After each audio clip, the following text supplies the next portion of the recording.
ខ្ញុំមានអំណរចិត្តខ្ញុំពោពេញដោយពន្លឺ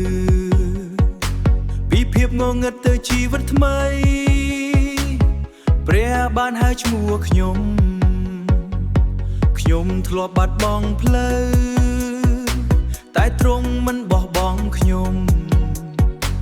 ដោយសេចក្តីស្រឡាញ់ដ៏អស្ចារ្យទ្រង់នាំខ្ញុំត្រឡប់វិញខ្ញុំមិនអាចស្ងៀមពេលគិតពីព្រះគុណទ្រង់ខ្ញុំចង់សរសើរទ្រង់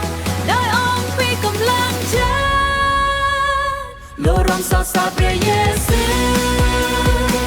ដោយអងពីកម្លាំងចិត្តលើកដៃឡើងពួរប្រកាសថាទ្រង់ល្អជានិច្ច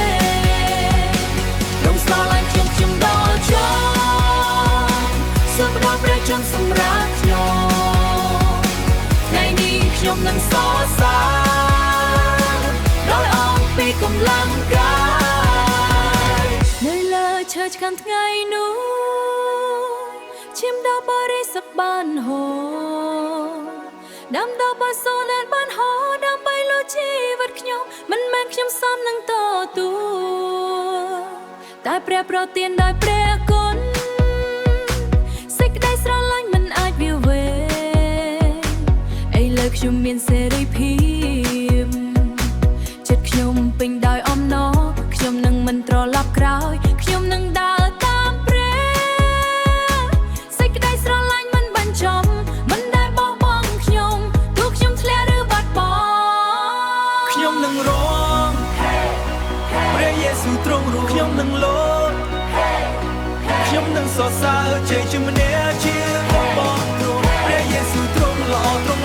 ជាលេខទ្រង់ស្រឡាញ់យើងជារៀងរហូត